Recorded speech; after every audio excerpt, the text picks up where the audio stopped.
Hi guys, this is Soma from MMOs.com with another quick weekly news recap of all major MMO news and announcements for the week ending June 5th, 2017. This is episode number 98 of the recap, and the first bit of news this week is from Portalarium and is about Shroud of the Avatar, and it's an interesting one. Despite raising over $11.6 million so far through various crowdfunding efforts, the game has actually announced their intentions to raise another $2 million this week through an equity crowdfunding platform called Seedvest. And unlike previous crowdfunding efforts, Portalarium is actually selling an equity stake in their company that makes Shroud of the Avatar, so anyone that funds the game through Seed Invest will actually own a piece of Shroud of the Avatar.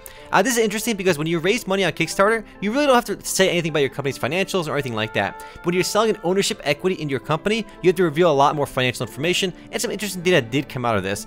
Namely, the company is aiming for a July 2017 release of Shroud of the Avatar, and despite raising over $11 million, they only have about $500,000 left in the bank, and they're burning through a whopping $230,000 every single month. So they're on the verge of going broke unless they can raise more money. They're burning 230 grand, and they only have 500K left in the bank, and that's every single month.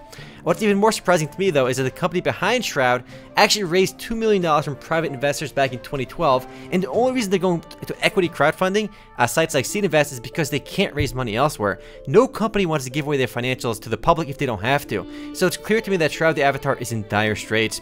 What's even more ridiculous, though, is that the game's founder, the guy that made Portalarium and Shroud of the Avatar, Richard Garriott, isn't willing to put his own money into the game. The guy spent $30 million of his own money to visit the International Space Station years ago, but doesn't believe in his own game enough to put in another $2 million. If you're considering investing, I suggest you save your money, but if you really love the game, you do have that option now. On the positive side, though, they are at least looking for a release this summer. Next up, some sad and unfortunate news from Area Games regarding Dragomon Hunter. The anime-inspired MMORPG will be shutting down on June 29th after 17 months of service. The shutdown shouldn't come as a big surprise, though, as Dragomon Hunter was never really that popular. I think the two best X-Legend MMORPGs are still Aura Kingdom and Grand Fantasia, and they're both still going fairly strong. And despite the shutdown, I think we'll be seeing more X-Legend releases in the West sometime. Their latest one is Twin Saga, and I suspect La Place will eventually make its way over to the West as well. But for now, rest in pepperoni, Dragomon Hunter on June 29th. Up next, we have yet another MMORPG shutting down, but unlike Dragomon Hunter, it's not shutting down for good. Lautale from OG Planet will be shutting down on June 28th, one day before Dragomon Hunter. It won't be gone for good, though, as Papaya Play, the company that publishes Blackshot, Dekron, and Warrock, will pick up service for Lautale. Unfortunately, though, character data will not transfer over, so everyone will lose their characters, which is awful because OG Planet has the character data, and for whatever reason, they're not transferring it over, or Papaya Play doesn't want it. We don't know the details of why character data will be lost. Lautale is by no means dead, though, because after it relaunches on Papaya Play, a new big update called the Call of the Goddess will be launching soon, which will add new legend skills and over 100 new quests to the game. It's just sad to see all that character data lost, especially because the game has been around for such a long time. OG Planet basically shut down every game they've had except for Uncharted Waters Online 2. OG Planet used to be a big publisher, but now they only have one game. At least Lautale lives on through Papaya Play, though. Moving right along, a beautiful new MMORPG called Twilight Spirits is entering open beta on June 29th, but only in China. It's an action MMORPG developed by a company called NetEase, the second biggest MMORPG company in China. It looks really pretty, and what's cool about Twilight Spirits is that it was designed with Western inklings in mind. So they're trying to cater to a Western audience, even though there is no Western release date for Twilight Spirits. The game mixes some sci-fi and fantasy elements, and the combat looks pretty fast-paced and fun. It does look a lot like the Critical Online or Dungeon Fighter Online because the game is largely taking place in instance dungeons, along with persistent hubs. Given that's being developed by NetEase, I suspect if it does well in China, they will try releasing it over here in the West because NetEase has been making a big push in the West, at least with their mobile games, but they did launch Revelation Online over here as well with My.com, so maybe Twilight Spirits will come to the West, but right now we got nothing on that. Right along, yet another new MMORPG for Neverwinter has been announced. It's called The Tome of Annihilation, and it'll be launching on July 25th.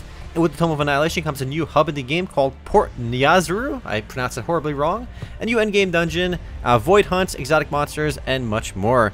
It's yet another update for Neverwinter. This game has been on a tear since its release, definitely one of the more successful perfect world games still around. If you never played it, it's an action combat MMORPG, and it's fairly fun and worth checking out. Right along, a bit of news for Star Wars The Old Republic. BioWare released the 2017 roadmap for the game on things they want to improve on and things they want to add to the game. What came very interesting and telling about the roadmap is that they said they want to focus more on group content and MMO elements. You'd think an MMORPG would have a lot of group content and MMO elements already, but Star Wars The Old Republic has always been a very story-driven game and a game that you can kind of play by yourself to a degree. But going forward in 2017, they will be releasing more group-based content and more MMO elements to Star Wars this year, which is definitely a welcome change. They specifically said there'll be a renewed focus on difficult group-based combat, which is excellent, so there'll be more operations and other goodies in the game. Next up, also in big Western AAA MMORPG news, World of Warcraft outlines its next raid, Tome of Sargeras, which will be launching on June 20th, and will open up to normal and heroic difficulties then, with Mythic difficulty launching on June 27th. June 27th is also the date it'll be available on Raid Finder as well for all the casual players. It's an important dungeon because players can face off against Kill Jaden at the end, and that's a pretty well-known character from the Warcraft lore. Right along, Tera announces their Laken's Fury update, which is set to launch tomorrow on June 6th. And with it comes a brand new dungeon called Nightmare Laken, which is available to everyone at level 65. Beyond that one dungeon, Velix Sanctuary Heart is also now available, as well as a new solo dungeon called the Pit of Peterex, which is also a level 65 dungeon. And again, this update is set to launch tomorrow on June 6th. Moving right along, a small bit of news for Final Fantasy XIV Stormblood. A bunch of the new zones in the Stormblood expansion were previewed, so if you're curious about Stormblood and want to see what the new areas look like, just check up on YouTube. There's a ton of new content about it, a bunch of popular figures in the FF14 community. You could try out a bunch of the new jobs, new dungeons, and all that good stuff. So there are a lot of videos on that stuff on YouTube right now. It was all on embargo until just a few days ago, so you can check all that out if you're curious about Stormblood, or just wait until the 17th for early access, or 20th for the launch of Stormblood.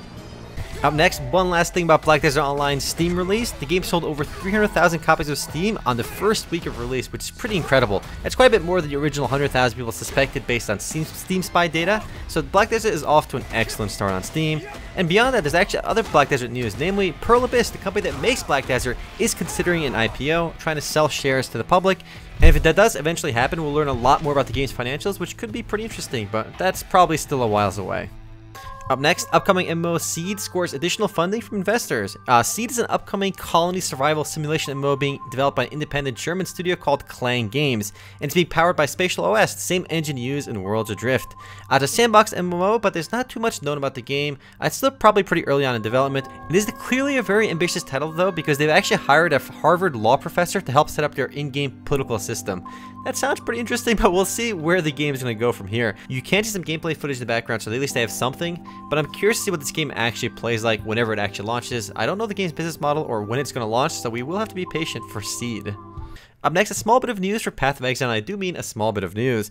They revamped the microtransaction system a bit by adding a second cosmetics inventory screen for your gear. So instead of putting cosmetics on gear itself, you have a separate window, separate equipment screen for these cosmetics, which makes swapping them out much easier than the previous system. It's a very small bit of news, but I do want to cover it because Path of Exile still gets over 10,000 concurrent players and is one of the most successful Western-developed free-to-play games. If you've never played Path of Exile, it is an excellent game, well worth checking out. And the cash shop is super fair too. And we're right along, DC Universe Online is still alive and well. The game released the Age of Justice update this last week, which adds 2 new open world zones to the game, 2 new 4-player operations, and 2 new raids and elite raids to the game. DC Universe Online has been averaging about 650 players online over the last 30 days or so, but it is available on console and it may be doing better over there. It's a superhero-themed action MMORPG, and beyond Champions Online, I think it's the only other superhero MMORPG currently available, so if you like superheroes, give DC Universe Online a try. Next up, some changes are coming to Guild Wars 2's PvP system. Namely, Pips, which is a currency that was first earned in structured PvP, is now available in skirmish mode as well. On top of this, there'll be a new improved looking for group system when entering world vs world PvP, as well as a new match history tab will be available in-game. All these changes should be coming sometime later this month. No idea when exactly though, just sometime later in June. Moving right along, some pretty big changes are coming to League of Legends esports in 2018. Namely, there'll be permanent LCS membership going forward, revenue sharing between Riot and the teams, and better protections for players through a Players Association. All these changes will be coming next year, and they'll be pretty giant for the scene. And the game is moving towards a more of a franchise model for esports. That's kind of the same way the NBA, NFL, and all the real sports do it, where players have to buy into the league, and there's actually a price point of $10 million that all the teams have to pay to get a permanent membership in the league. If you guys remember, Overwatch tried doing this as well, but I don't think Overwatch was mega successful right away with the esports push because people weren't willing to pay that kind of money to get permanent membership, whereas League of Legends is the biggest PC game in the world, so people are lining up, I think, already to make that $10 million payment. There's already TSM, Immortals, and a few other teams are in negotiations with Riot to pay that $10 million fee to get in. All of this is supposed to be better for teams and players, but we'll learn more about it when it actually happens next year. But given that all the real sports do stuff like this, I suspect it's a good change for the scene. Moving right along, a bit of news from Area Games regarding Echo of Soul. The game is set to receive a massive update called Phoenix by the end of the year. Though the game has not been doing so well. According to Steam charts, it only gets about 70 players online on average. The game already shut down in China as well as South Korea, and the game again has been on a downward slope in North America as well. But there is a big update coming for the game, hopefully trying to revive it. I guess maybe that's named Phoenix, trying to revive the game to its peak. But yeah, if you like Echo of Soul, there is a big content update coming relatively soon. No word on what's included in the content update just yet though. Moving right along, some pretty big news for card games these last few weeks. Gwent launched earlier, and now Elder Scrolls Legends makes its way to Steam. The game officially launched back in March, but now it's actually available on Steam. Back then it was only on the Bethesda launcher. The game gets about 6,000 concurrent players on average, which is pretty big, but it's no surprise given that it bears the name Elder Scrolls, a very popular franchise. It's free to play and definitely really fun. If you like Elder Scrolls, you like CCGs, give the game a try. The main differentiator here, though, is that the game actually has 2 different lanes, whereas most card games just have 1 lane. So it is trying to do something a little bit different. Though between Gwent and Elder Scrolls, I think Gwent is definitely being more original, though Elder Scrolls is more of a traditional card game. And speaking of games launching on Steam, Velof is attempting to get Atlantica Online back onto Steam. We've seen a big trend for a lot of free-to-play games to launch on Steam, and Atlantica is trying to join the pack. There is already a greenlight page for the game, and it would be pretty cool to see the game launch on Steam, because I'm curious to see how many people still play it. The audience clearly isn't very big because Nexon kind of dropped the game and gave it over to Velof rather than self-publishing it, even though they own the developer Endors. But I'm curious to see if Steam can give Atlantica Online a big boost the same way it did a bunch of other games. And yeah, the video you're seeing in the background is the Steam greenlight video. I'm not sure why they chose this one. It's like 240p, but yeah, that's an odd choice. And speaking of Steam Greenlight, Myth of Soma releases on Steam Greenlight as well. The game originally launched back in 2001. It's an old school MMORPG run by a small team called the Soma Dev. It's been available for quite a few years already, but now the game is rebuilt and is trying to get on Steam. It's a Diablo-like MMORPG, and I've actually never heard of this one up until now, so maybe I'll do a first look for this one when it launches on Steam, if it launches on Steam. Next up, if you didn't see my first video already, Crossout entered open beta with a new faction and a new map this last week as well. Crossout, for you guys that don't know, is a game by Gaijin Entertainment. The guy's best known for making War Thunder. It plays a lot like Galactic Junk League or Warcraft, where you kind of make your own vehicle and you battle it out. It's a very solid game. The core gameplay feels really responsive and pretty great. So if you like these vehicle shooters, give Crossout a try. The next and last bit of news this week comes from NCSoft regarding Master X Master. The game is set to launch on June 21st, which is pretty excellent because it's been in closed beta testing for quite a while, several alpha tests, but now the game has an official release date, and that is June 21st.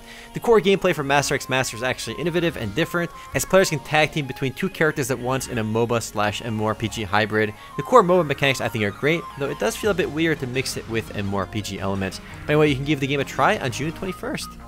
Anyway guys, that's it for MMO News this week. I'll see you guys tomorrow for the podcast. This was a bit of a longer than usual episode. A lot of stuff happened this week. A lot of game news. Anyway guys, see you tomorrow.